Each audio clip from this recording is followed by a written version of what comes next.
What would you do if you found proof of your wife's infidelity, not in a text message or a hushed phone call, but in her own handwriting on the very stationery we'd chosen for our wedding thank you notes? The night everything broke was a Tuesday, late around 2 a.m. I couldn't sleep.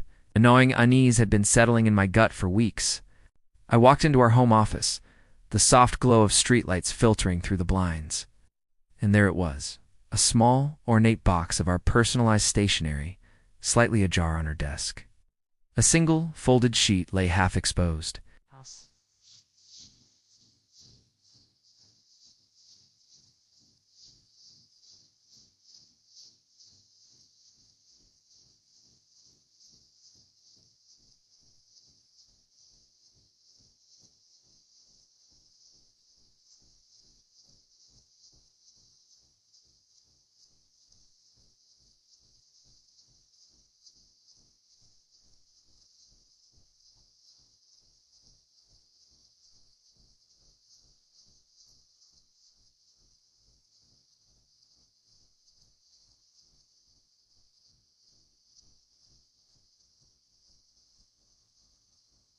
Like I forward, I was sending well sense fit fresh friends on set friend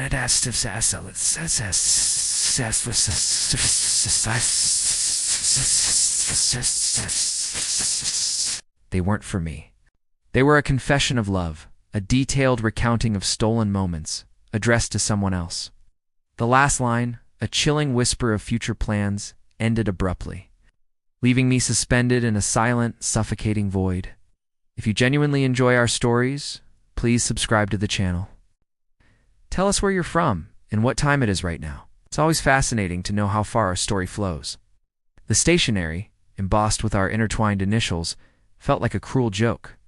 Each word she'd penned to him, a man named Mark, was a dagger. I read about their clandestine meetings at the St. Regis in New York, the whispered promises in Central Park, the stolen kisses in the back alleys of Soho.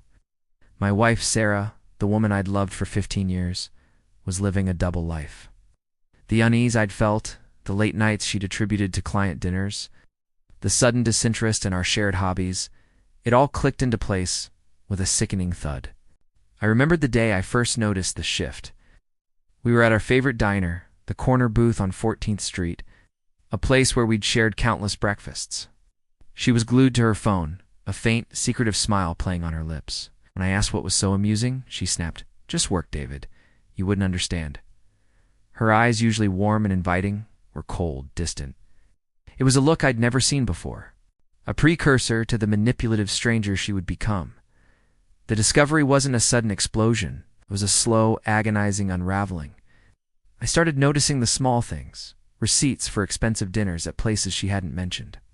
A new perfume I didn't recognize, the way she'd flinch if I touched her phone. One evening, I saw a text pop up on her screen. "Can't wait for our next meeting, my love." It was from an unknown number. My hands trembled as I took a screenshot, a cold dread seeping into my bones. I began to document everything, a silent, meticulous observer in my own home. Sarah grew increasingly arrogant, her deception becoming bolder. She'd leave her phone unlocked, almost daring me to look.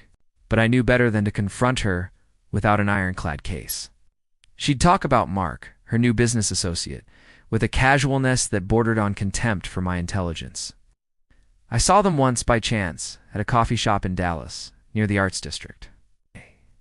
They were laughing, his hand resting intimately on her arm. Mark, a smug, self-satisfied man, looked like he owned the world, and my wife. Humiliation was a constant companion. I felt like a fool, a cuckold, a man whose entire world was built on a lie. There were nights I'd sit in my car, parked on a quiet street in Miami, just watching the waves, tears streaming down my face. I was broken, utterly shattered. But beneath the pain, a steel resolve began to form. I wouldn't just leave. I would make sure she paid for every lie, every stolen moment, every ounce of my shattered trust. My revenge began subtly.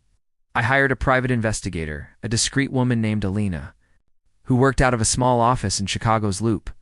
She provided me with irrefutable evidence. Photos, videos, hotel records, even recordings of their phone calls. Sarah and Mark's affair was not just emotional. It was deeply physical and financially intertwined.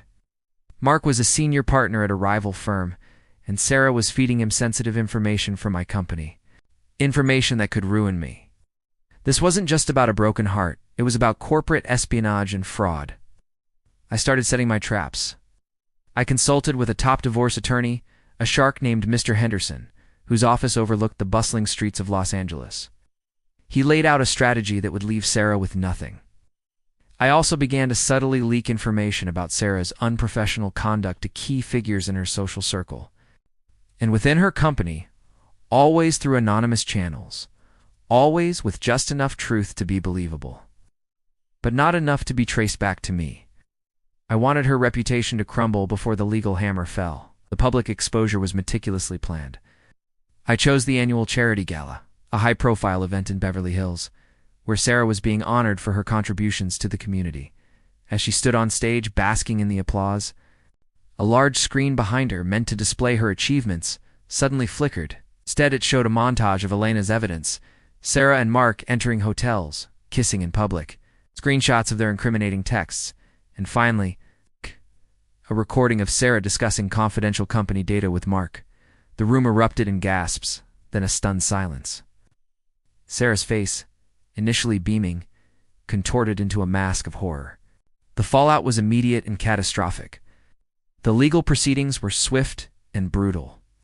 With the evidence I had, Sarah was not only stripped of her assets in the divorce, but she also faced charges for corporate espionage.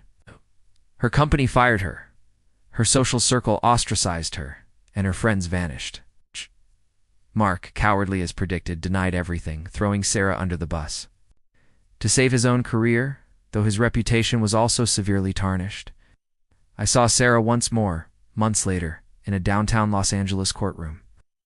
She was a shadow of her former self, her expensive clothes replaced by a drab suit, her once vibrant eyes hollow and defeated. She looked at me, not with anger, but with a chilling, empty despair. I felt nothing. The revenge was complete. The silence that followed was deafening, a cold, empty space where a life once thrived. The end.